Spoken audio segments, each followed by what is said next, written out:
Hi guys, आपके बीच में topic algebra लेकर आ गए हैं, जिसमें कि उससे पहले हम लोग कंसेप्ट की बात करेंगे। हर कंसेप्ट से एक एक करके हम लोग समझेंगे। अगर आपको इसी तरह हर वीडियो अगर चाहिए तो हमारे चैनल को सब्सक्राइब एवं लाइक कर दें, ताकि हर अपडेट आप तक पहुंच सके। पहले हम कॉन्सेप्ट की बात करेंगे। कंसेप्ट है का तो कंसेप्ट में जानेंगे पहले अलजेब्रिक एक्सप्रेशन में पढ़ना क्या क्या है। अदरवाइज हम लोग को क्या होता है कि टॉपिक हम लोग देख चुके हैं, लेकिन देख के लगता है कितना पढ़ना है नहीं। तो पहले हम लोग कंसेप्ट जानेंगे कि हम लोगों को पढ़ना क्या है। तो हम लोग अलजेब्रिक एक्सप्रेशंस में हम लोग पहला नंबर कांस्टेंट कहते किसको हैं, उसे हम टॉपिक में एक्सप्लेन करेंगे। ऐसे अभी नॉर्मली हम बता दे रहे हैं। कांस्टेंट जो हमारा है, जो फिक्स्ड वैल्यू होता है, जैसे आपका 2, -3, -4, 4/6, ये हमारा कांस्टेंट हो गया। वेरिएबल क्या होता है? वेरिएबल जो है जो हमारा अनफिक्स्ड वैल्यू होता है। जैसे कि अगर हम बोला जाए अल्फ़ाबेट, जैसे ABCDE ABCD, कोई भी अक्षर ये हमारा वेरिएबल होता है। अलजेब्रिक एक्सप्रेशंस किसको कहते हैं? तो अलजेब्रिक एक्सप्रेशन जो है जो हमारा कम्बिनेशन ऑफ होता है वेरिएबल और कांस्टेंट का, वो हमारा अलजेब्रिक एक्सप्रेशन कहलाता है, जो प्लस माइनस डिवाइड मल्टीप्लिकेशन से बना हुआ था।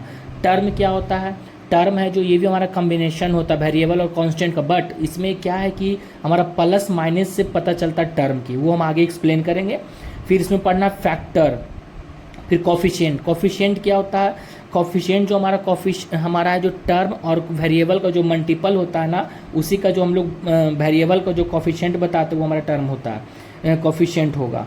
लाइक टर्म क्या है? अगर हमारा वेरिएबल सेम है तो लाइक टर्म कहलाया। अगर कांस्टेंट सेम हो या ना हो वो मैटर नहीं रखता, लेकिन वेरिएबल अगर सेम है तो हमारा लाइक टर्म कहलाएगा। अनलाइक टर्म अगर वेरिएबल अनसेम है, जैसे अगर बोल जाए 4x/-5x/, तो ये हो गया लाइक टर्म। अगर ये बोल देंगे 4x² -5x/², तो ये हो गया अनलाइक टर्म। कांस्टेंट टर्म क्या हो गया? अगर अलजेब्रिक एक्सप्रेशन में जो हमारा विदाउट वेरिएबल के साथ होता है वो हमारा कांस्टेंट टर्म कहलाता है।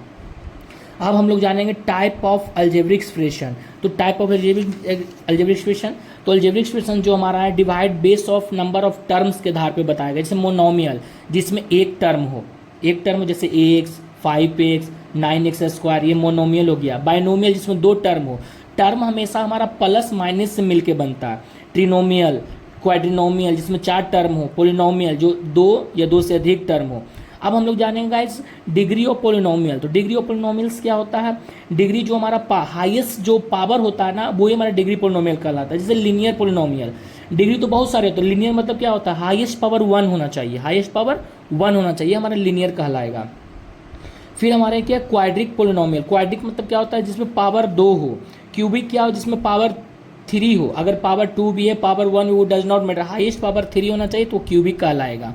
फिर क्या होता है? बाई क्वाड्रिक, हाईएस्ट पावर 4 होना चाहिए। कांस्टेंट पोलिनोमियल क्या होता है? कांस्टेंट पोलिनोमियल्स की मतलब हमारा डिग्री 0 हो। अब डिग्री 0 किस पे हो, डिग्री 1 किस पे हो? वो हमारा केवल वेरिएबल पर होना चाहिए। ऐसा नहीं कि अगर हमारा 5 के पावर 5 है तो वो कोई भी क्यूबिक कहलाएगा, नहीं, वो हमारा वेरिएबल पर होना चाहिए। अब ये हो गया गाइस, इतना हमारा कंसेप्ट था। अब 1 बाय 1 करके हम लोग समझेंगे गाइस। थैंक्स। अगर इसी तरह आपको वीडियो चाहिए तो आप लाइक और सब्सक्राइब कर दें। अभी आपको बस नोट्स दिखा रहा हूँ, फिर धीरे धीरे मैं आपके बाई फेस आऊँगी। कोई भी डाउट होगा हम डाउट क्लियर करूँगा। थैंक्स।